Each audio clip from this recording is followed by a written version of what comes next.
Lebih baik lari pagi biar badan keringetan daripada lari dari kenyataan tapi malah keingetan. Woyo, jumpa lagi dengan saya Sugi Kiting.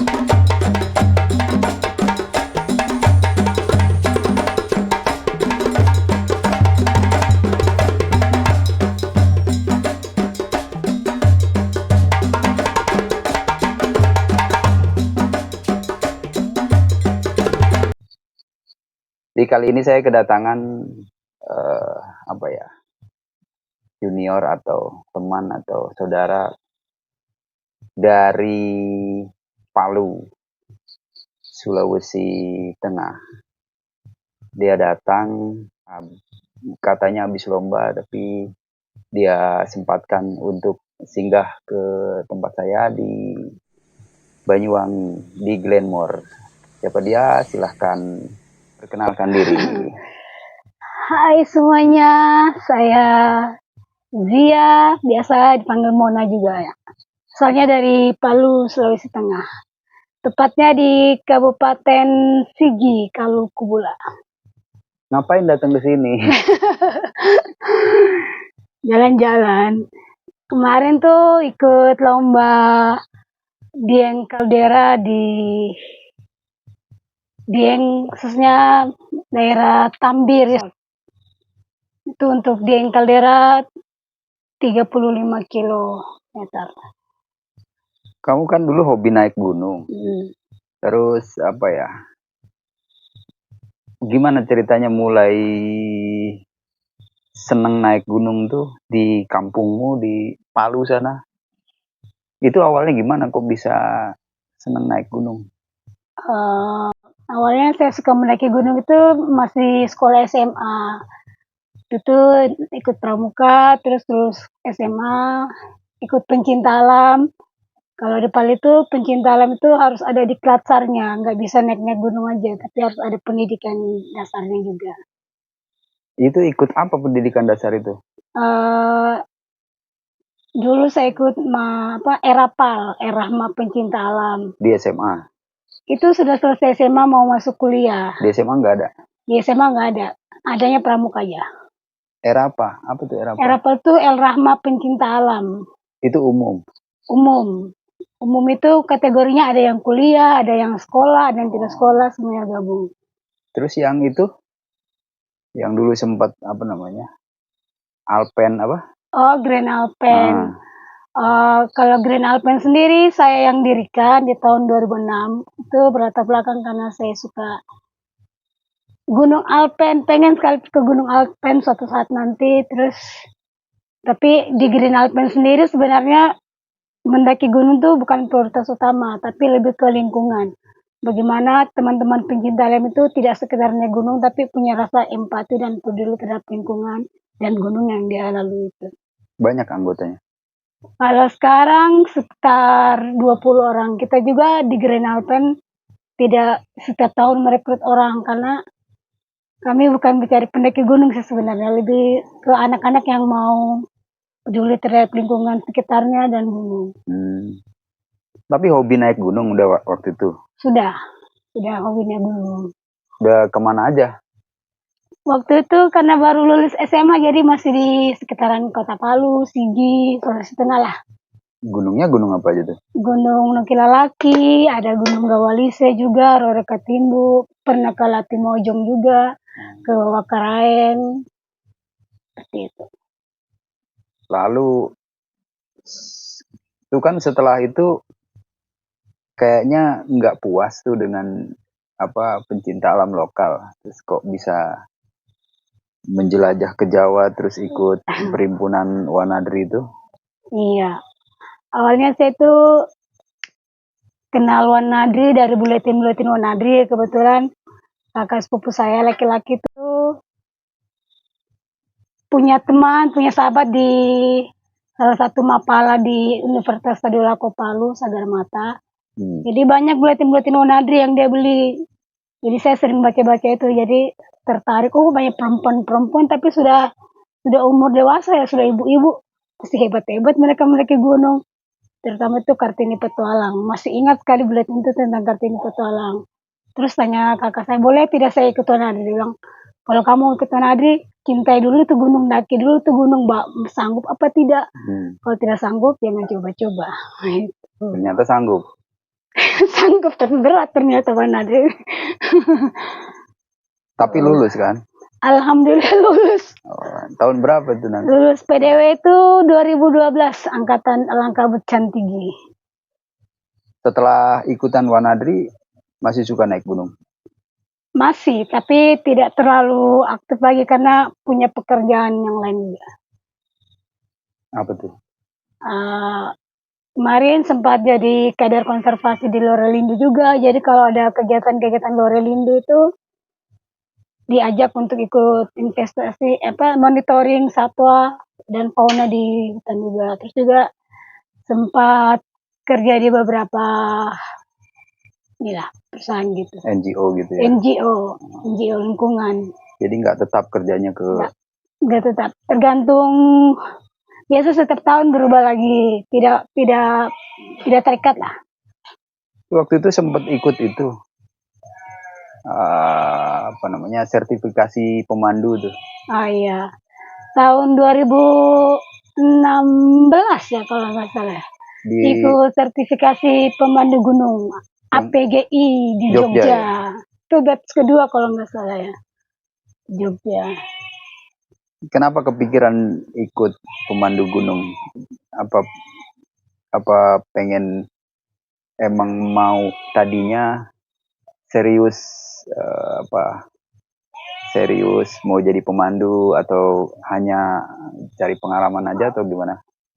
Sebenarnya sih ikut APG itu mau cari pengalaman saja dan berpikir siapa tahu nih suatu saat hobi saya bisa jadi pekerjaan profesi saya, makanya saya mengambil lisensi atau sertifikasi sebagai pemandu gunung tingkat muda waktu itu. Maksudnya biar nanti saya tidak sekedar naik gunung, tapi saya bisa memandu orang-orang dengan mengikuti kegiatan itu. Nah, itu di-upgrade lagi nggak sertifikasinya? Waktu itu sempat di-upgrade.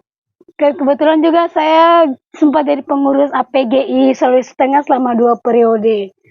Dan sampai anggota terakhir yang Sulawesi Tengah itu sudah bisa tersertifikasi kerjasama dengan Dinas Pariwisata Provinsi Sulawesi Tengah. Oh, di sana udah sempat bikin penyelenggaraan sertifikasi gitu? Sudah. Itu kan Sulawesi Tengah termasuk banyak gunung-gunung yang nggak terlalu tinggi lah. Bahkan yang tinggi juga kan ada di daerah Donggala tuh. Sojol ya. Sojol. Itu Sojol nggak kepikir mau ngembangin wisata gunung di sana? Kalau untuk saya pribadi sih dulunya pengen seperti itu, tapi karena kurangnya teman atau tim yang mau berkecimpung khusus di situ agak susah ya di Sulawesi Tengah. Dan juga di Sulawesi Tengah itu gunungnya itu bukan gunung wisata. Kebanyakan gunung-gunung di Sulawesi Tengah itu kawasan konservasi dari Taman Nasional, Sukamarga Satwa, Cagar Alam. Jadi kalau mau seperti gunung-gunung untuk pariwisata kayaknya susah deh. Karena kebanyakan orang mendaki kayak tamu-tamu dari luar tuh, tamu asing datang ke situ untuk penelitian, bukan untuk mendaki gunung. Peminat wisata gunung belum banyak. Peminatnya itu mungkin cuma di kalangan teman Mapala, Sispalak, kelompok pencinta alam. Itu saja yang berputar terus di situ. Kalau masyarakat umum, tamu-tamu jarang kayaknya.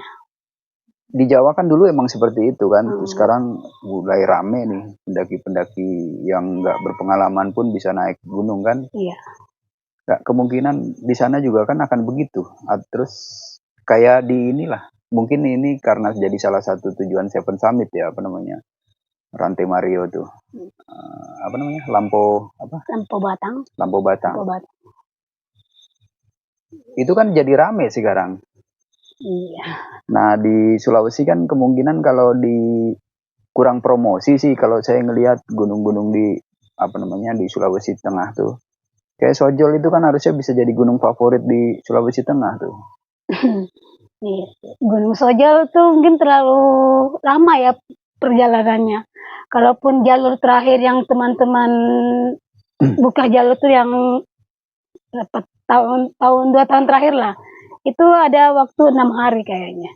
Itu pun Iya. lama itu. Kalau bicara terlalu lama kan loser juga 14 hari itu bolak-balik, Iya. tapi menjadi satu destinasi bidikan para pendaki loser tuh. Cuma hanya sebenarnya kalau di manage bagus itu bisa juga waktu tempuhnya dipercepat. Nah, mungkin kan salah satu mindset kita tentang gunung kan bisa aja itu dijadikan dipromosikan, dipublikasikan jadi gunung wisata, bukan gunung wisata ya, gunung tapi jadi tujuan wisata. Karena makin kesini nih peminat-peminat wisata gunung, olahraga kegiatan mendaki gunung itu makin ramai peminatnya. Nggak ada kepikir mau ke situ. Kalau saya pribadi sih belum ada kepikiran untuk serius ke sana lagi. Soalnya sekarang lebih banyak fokusnya itu kerja dan lari trail. Dan saya juga belum pernah mendaki Sojor sih. Sudah berapa kali mau ke sana tidak pernah jadi. Belum rezeki ke Sojor. Jadi sekarang udah jarang mendaki nih. Jarang. Selalu ke gunung lari. Lagi fokus lari. Fokus lari Nah, trail. ini sebenarnya saya poinnya nanti sekarang ke situ nih.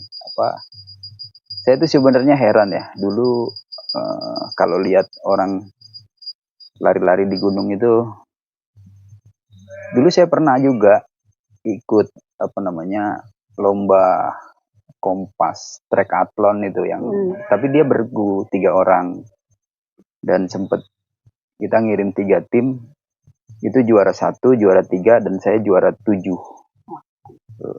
Itu udah lama, tahun 2010-an saya lupa tuh. Nah, itu kan belum rame kegiatan lari-lari di gunung lah ya. Nah, sekarang tuh saya kemarin sempat ngelihat lama-lama kok jadi tren juga nih. Ya sempat heran lah. Apa sih asiknya gitu lari-lari di gunung? Lari di gunung. Trailan itu sebenarnya gampang-gampang susah ya, tapi ya itu setiap orang punya pandangan sendiri terhadap trailan. Mungkin sebagian orang hanya ingin menikmati yang lebih biasa ditahu itu pelari rekreasional. Ada juga di dalamnya ada atlet. Jadi tergantung cara mereka ngikutin trailer ini untuk apa. Apakah mereka mau mengejar juara atau hanya memang pengen menikmati alam, bosan di lari route, coba-coba lari trail. Apalagi sekarang trailer jadi seperti jadi trendsetter gitu untuk pelari-pelari yang baru-baru pun.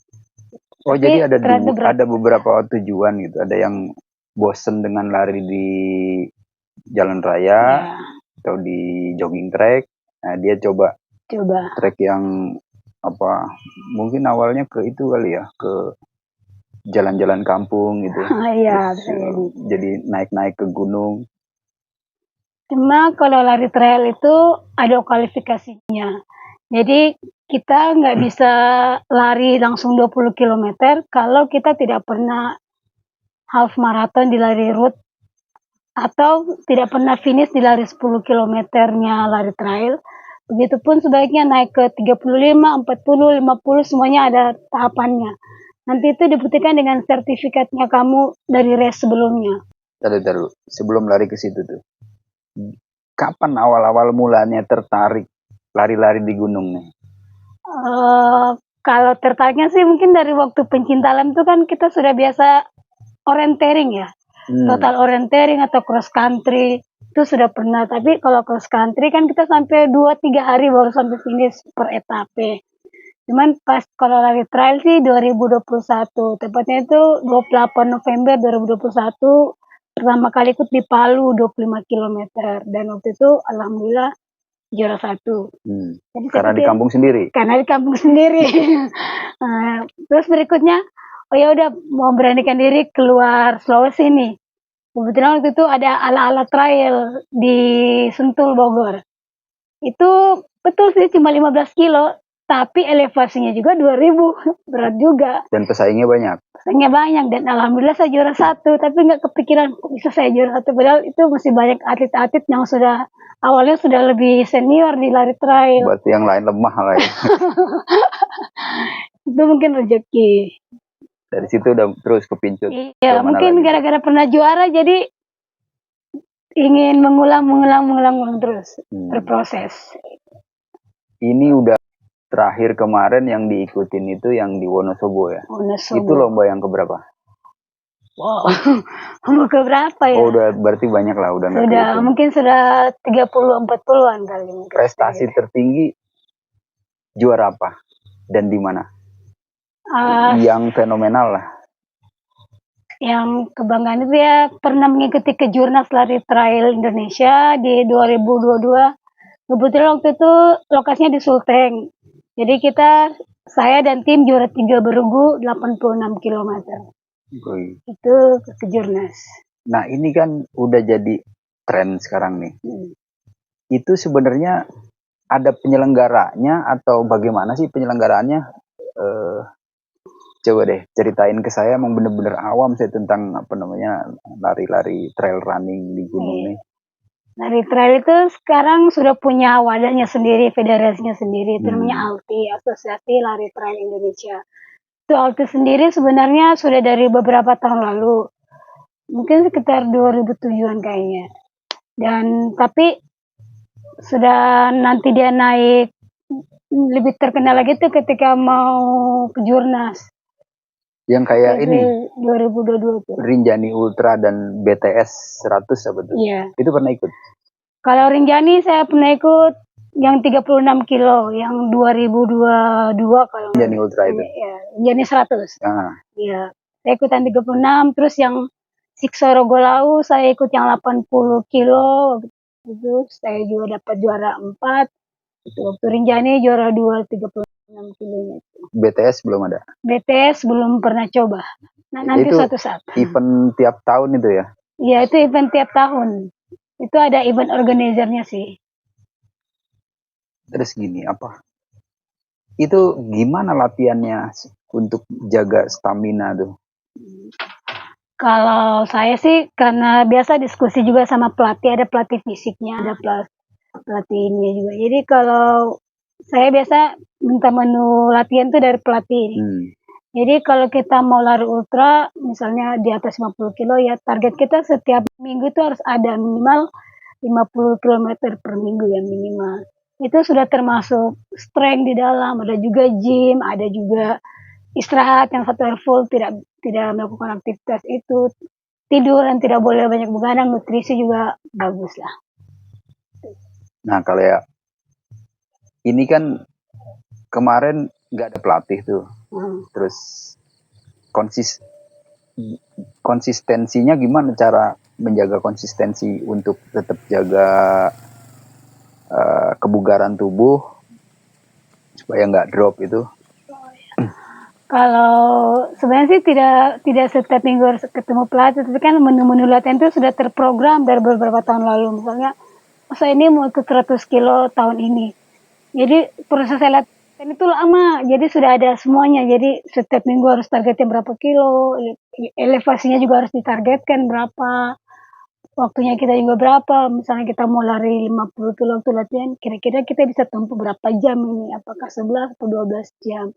Jadi itu sudah terprogram semuanya. Tidak mesti menunggu pelatih kasih menu baru lagi. Paling-palingan kita yang koordinasi.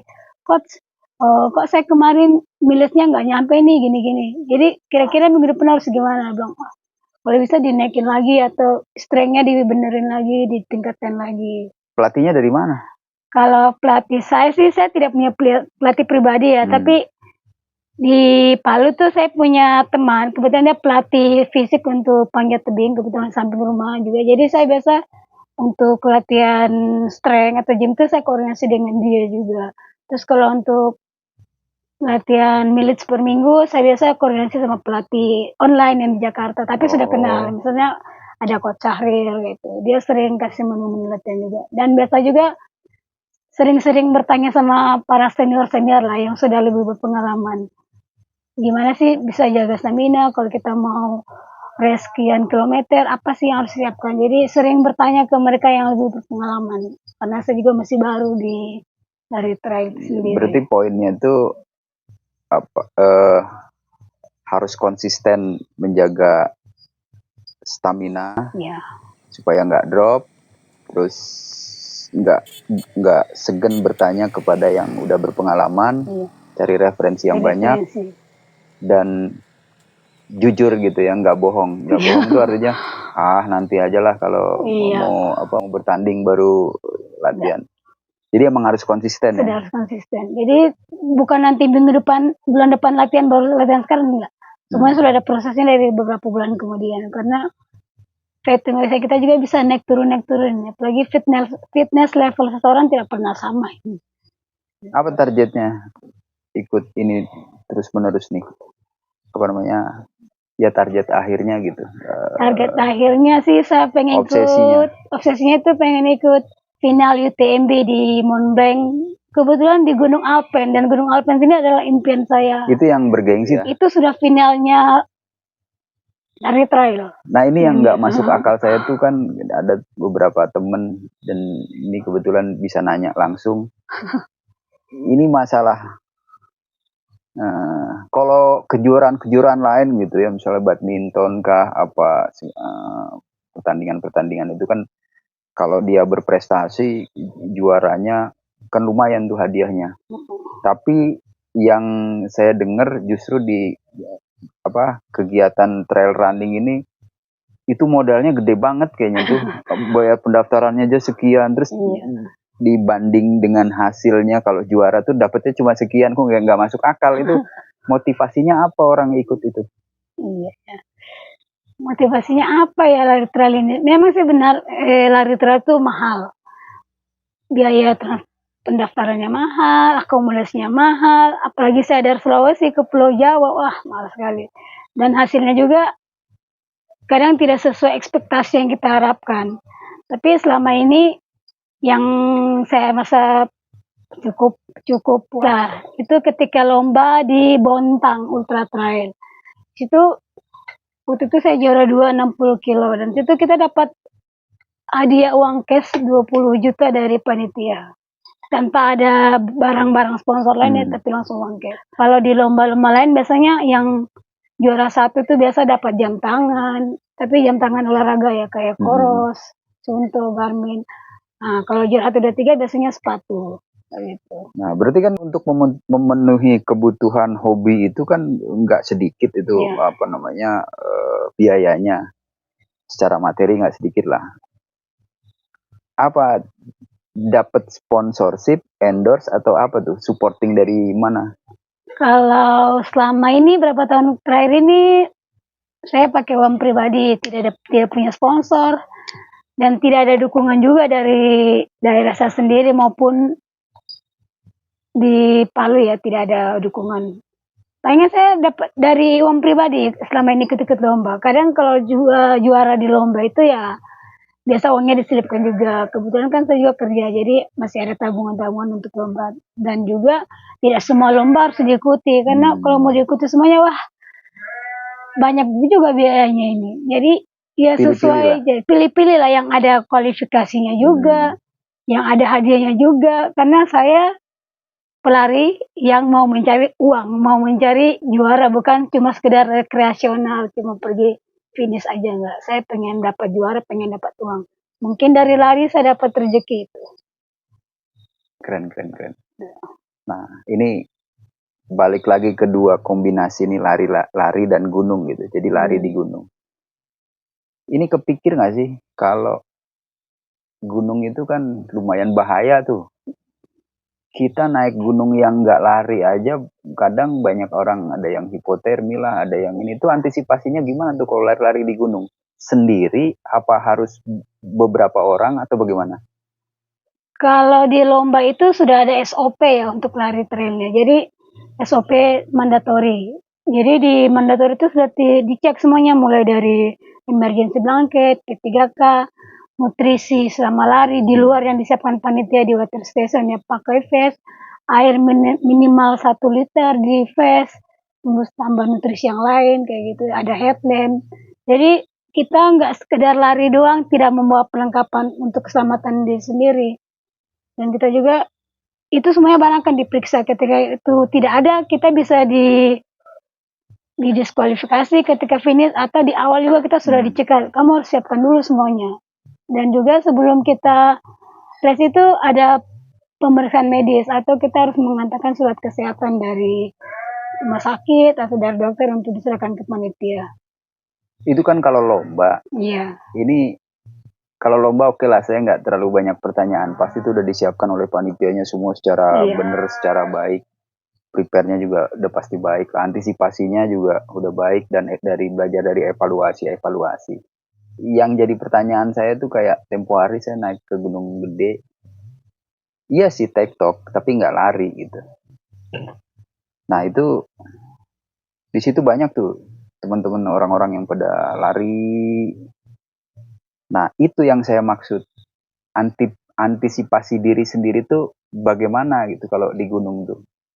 Oh, sebenarnya kita ketika latihan pun kita sudah mempersiapkan hal yang sama juga ya. Cuman kalau setiap orang kan beda-beda kebutuhannya ya. Kalau dia larinya cuman untuk kayak 10 kilo, 15 kilo, bukan ultra, itu pasti kebutuhannya dia di dalam fisik itu berbeda juga. Kalau saya sih biasanya paling kalau latihan itu paling jauh 60 atau 70 kilo. Itu pun biasa dengan teman cowok. Kalau pun kita harus masuk hutan, kita biasanya startnya di subuh. Nah, biasanya juga kita minta teman untuk ketemu di titik ini, dia naik motor biasanya gitu. Kalau kita tidak terlalu banyak bawa perlengkapan, nah, jadi di waktu jam siang kita sudah ketemu tim yang kita suruh menyusul tadi. Kita sudah start dari subuh. Jadi kita perjanjian yang teman tuh nanti jam 12 di mana berada, di situ ya kita ketemunya. Jadi sudah siap perbekalannya. Jadi udah terukur tuh ya. Udah terukur. Terukur. Artinya misalnya gini. Ini kalau mau lari-lari di Gunung Gede gitu ya. Itu kan apakah sebaiknya sebelumnya dia udah pernah naik Gunung Gede, atau pemula pun boleh gitu? Jangan lah. Bagusnya sih yang sudah pernah ke Gunung Gede lah, atau berlatihan dengan orang yang sudah pernah ke sana. Dan kalau dia belum pernah ke Gunung Gede, terus dia mau coba-coba lari trail, sebaiknya janganlah. Karena itu beresiko juga, bukan cuma hipotermia, tapi bisa engkel juga, bisa malah merepotkan orang lain. Dan harus pikir-pikir juga, karena fitness level seseorang tuh tidak pernah sama ya. Saya belum tentu sama dengan si A. Kalau kita lari 20 kilo, kecepatan saya, kekuatan saya belum tentu sama dengan dia. Jadi saya harus prepare tubuh saya dan logistik yang saya bawa. Apakah saya bisa atau tidak. Kalau saya merasa, oh jauh sekali nih 25 kilo, tapi dengan EG sekian, terus targetnya jamnya sekian, kita harus finish. Kalau saya merasa saya tidak mampu, saya akan sampaikan ke mereka, dan saya lebih baik turun dari berapa kilo itu aja, tidak memaksakan. Oh, jadi kayak petualangan juga ya, harus bisa mengukur diri tuh. Iya. Nah, berarti kan itu logistik atau perbekalan yang kita bawa semuanya instan kan ya? Apa suplemennya segala macam tuh, nggak ada kata cerita ngopi di sana, masak-masak. Nggak ada. Nggak ada. Nggak ada kan? Nggak ada. Tapi kalau saya tuh di Palu kalau latihan, saya tetap bawa nasi sama telur. Iya, apapun itu kan karena orang Indonesia kan, nggak kena nasi pingsan juga tuh. Tetaplah itu. Kalau kue itu roti-roti tidak mengenyangkan itu, malah karena itu kan tepung juga, malah kadang gini cuma tambah lemas, mendingan makan nasi sama telur. Jadi ada waktu ideal kira-kira lari yang baik itu berapa jam sih? Aduh, kalau itu setiap orang beda-beda ya. Tergantung dia mau lari berapa kilo dulu. Kalau dia pelarinya memang untuk jarak pendek ya, pengen dia cuma lari 10-15 kilo. Berarti bertahap kan? Bertahap. Endurance atau ketahanan kita tuh nyampe berapa jauh gitu. Iya. Itu harus bisa ngukur diri sendiri kan. Iya.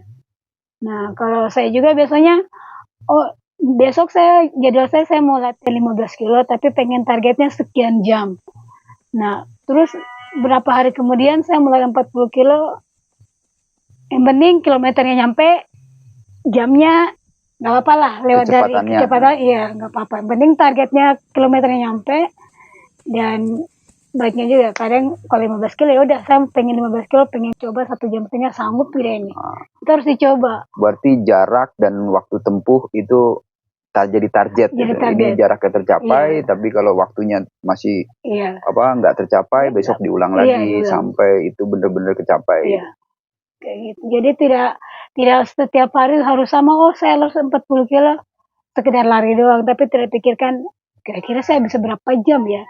Ada kadang kita tidak harus memikirkan pace, tidak harus memikirkan jam timernya kita, tapi kilometer kita nyampe nih. Kan itu harus dicoba dulu. Kalau itu aja kita udah nggak bisa, ya bagaimana kita mau mengejar waktunya ini. Oke lah. Gitu. Lalu misal nih atau nggak misal, kalau di pendakian tuh kan ada pendaki FOMO. Pendaki FOMO itu misalnya pendaki yang dia ikut-ikutan aja, terus yang penting nyampe atas bisa selfie-selfie segala macam. Di pelari, pernah nggak ketemu pelari FOMO gitu yang ngikutin tanpa ada penjelasan sebelumnya? Biasanya sih ada. Ada. Apa suka kasih tips masukan? Kamu tuh kalau mau ikut ini begini nggak gitu? Enggak berani juga sih. Pengen lihat doang, biasa tanya-tanya. Mau lari berapa kilo, Mbak? Oh, gini aja. Oh, kita nggak lari kok, cuma tek-tek. Oh, ya udah hati-hati ya, gitu. Pengen jarang sih, terkecuali ditanya mungkin kita aja, tapi kalau kita memberikan enggak deh. Terkecuali terjadi emergensi ke dia ya, kita akan kasih tahu. Nah, itu tuh. Pernah nggak ada pengalaman terkilir kah atau kecelakaan apa di gunung gitu pada saat lari gitu? Pernah. Tahun kemarin saya cedera engkel sebelah kanan. Itu pas turun dari Gunung Kencana ya, di belakangnya Cisadon yang tembus ke ke puncak. Iya, Ciawi ya. Nah, pas turunan tuh kakinya masuk di celah, jadi sepatu itu masuk di antara lubang yang pas ukuran sepatu, jadi langsung bunyi gitu. Nah, itu kan nggak mungkin sendiri, berarti kan ada teman kan? Ada teman, kita berempat. Jadi kalau ada sesuatu bisa saling nolong kan? Bisa, ya. Berarti tidak disarankan untuk trail running sendirian? Kalau belum expert sebaiknya jangan. Kalau expert pun sebaiknya jangan kan? Kalau expert pun nggak apa-apa sih, yang penting dia sudah terbiasa di lingkungan yang sama ya, bukan di lingkungan yang baru. Oh, dia tahu diri lah, itu tempatnya aman gitu. Bahwa misalnya di Gunung Gede dia mau lari sendirian, tapi dia dengan keyakinan bahwa ada pendaki yang lewat ini bisa nanti kalau ada sesuatu. Dan dia sudah terbiasa di situ ya, dia sendiri pun nggak apa-apa sebenarnya. Oh, jadi nggak mungkin gitu, bukan terlalu berani lah kalau orang trail running lari di satu tempat yang ini kayak kemarin misalnya kamu ini ke Gunung Raung gitu. Belum pernah. Nah, itu nggak mungkin berani tuh. Nggak mungkin lah, pasti minta ditemani dulu. Dan juga pasti tidak mengejar target, pengennya kira-kira berapa jam kita sampai per kilo, kan sudah tanya-tanya dulu sama orang sekitar situ atau guide-nya. Oh, kalau sekian jam, aduh kayaknya nggak bisa nih. Ya udah sampai di mana ya kali. Karena nggak berani juga langsung naik gunung, terus kita nggak pernah naik gunung itu. Tiba-tiba mau lari trail ke situ, kita nggak tahu resikonya apa di atas. Kayaknya jangan deh. Itu bukan ide yang bagus. Oke lah, paling itu.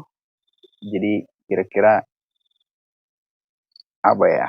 Teka-teki saya tentang keheranan saya tentang orang-orang yang gemar lari di gunung tuh udah kejawab nih saat ini. Ya terus terang aja dari dulu nih, apa asiknya lari-lari di gunung? Karena kan kalau saya ke gunung tuh nggak bisa begitu tuh. Harus jalan-jalan bawa bekal yang banyak tuh, paling asik lagi kan ngecamp di situ, bikin api unggun, ngopi-ngopi, masak-masak, makan, tidur pakai sleeping bag gitu, AC gratis kan. Tapi kalau trailer running kan beda kenikmatannya.